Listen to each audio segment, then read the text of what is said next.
Hey guys, coming live to you on the video this week since we're not meeting due to VBS.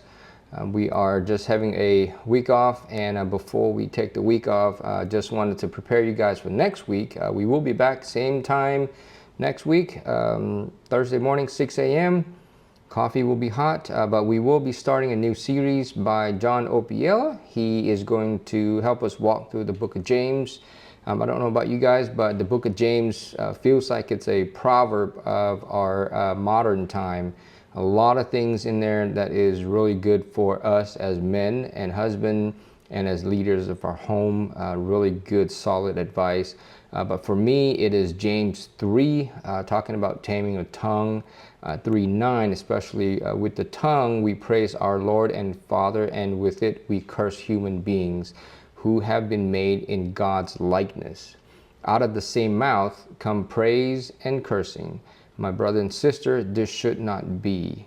That really convicted me with my walk with Christ over the last couple of years, and it has kept me grounded, especially on my choice of words and how I talk to people. Am I encouraging? I always encourage my kids to say that, hey, make sure your words are an encouragement to others. So I am trying to hold myself accountable with Jesus beside me. And so, that's what I love about Book of James. There's a lot of really, really good advice in there on how we should become, or how we should be a Christ follower to show others.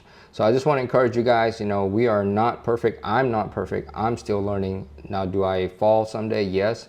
But you know what? Christ is there. His mercy is always new every single day, and I get to start over. But I just want to encourage you guys, just read the book of James, and also, get yourself prepared. But before we take the week off, I want you to watch this video from a couple of guys, what book of James means to them, their verses, and hopefully they encourage you guys too. We'll see you next week.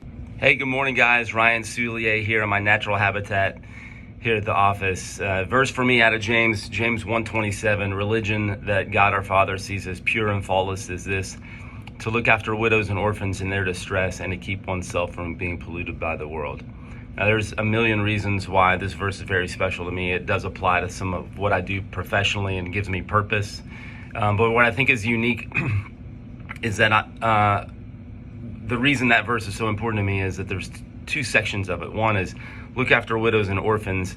And I don't know about you, but for me, it's somewhat easy spiritually to go do the action item. But then when it's followed with the portion of the verse that says, and to keep oneself from being polluted by the world, which is like this inward heart piece.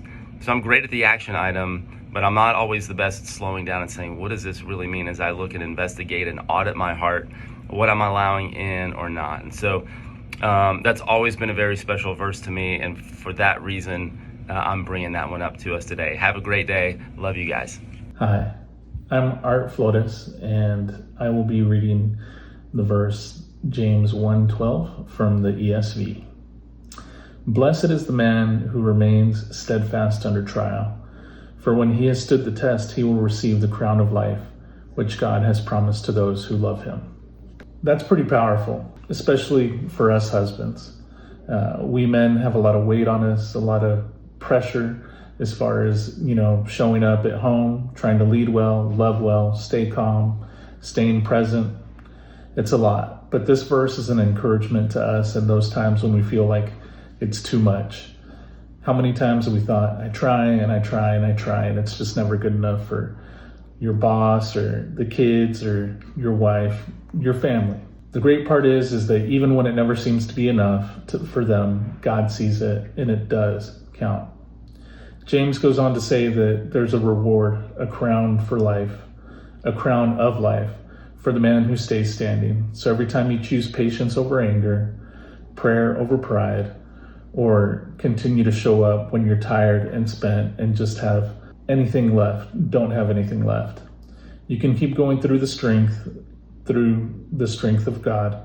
And this verse assures us that those times are never wasted. God sees it. He holds the ultimate reward for us when it counts in eternity. So don't give up. You're not alone. Hi, I'm Max Townsend. One of the verses that hits me hardest in the book of James is James 4:8. We know James likes to tell it like it is. He likes to challenge us. And in 4:8, he says, "Come near to God, and he will come near to you. Wash your hands, you sinners, and purify your hearts, you double-minded." This verse reminds me that God isn't distant. He's waiting like the father in the story of the prodigal son. So even when we realized that we've strayed away, he runs to us the moment we take a step toward him.